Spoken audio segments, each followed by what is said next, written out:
కూటమి ప్రభుత్వ పెద్దలు మెగా డిఎస్సిని దగా డిఎస్సిగా మిగిల్చారని వైఎస్ఆర్సీపీ విద్యార్థి విభాగ జిల్లా అధ్యక్షులు ఆకాష్ మండిపడ్డారు. డిఎస్సిని నిర్వహించడంలో విద్యాశాఖ పూర్తిగా విఫలమైందన్నారు. డిఎస్సి పరీక్షల ఫలితాలు ఇంటర్నెట్లో పెట్టకుండా నియామకాలు చేసేందుకు ఏర్పాట్లు చేయటమేంటని నిలదీశారు.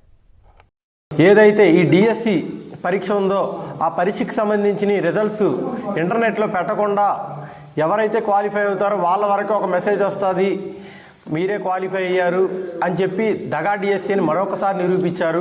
ఎందుకంటే చంద్రబాబు నాయుడు గారు ఎప్పుడు టీడీపీ సానుభూతి పారులకు, టీడీపీ కార్యకర్తలకు లబ్ధి చేకూర్చే విధంగానే ఆయన యొక్క పాలన సాగుతూ ఉంది.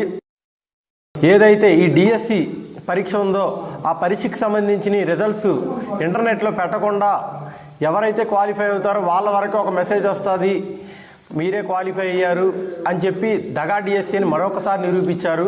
ఎందుకంటే చంద్రబాబు నాయుడు గారు ఎప్పుడు టీడీపీ సానుభూతి పారులకు, టీడీపీ కార్యకర్తలకు లబ్ధి చేకూర్చే విధంగానే ఆయన యొక్క పాలన సాగుతూ ఉంది.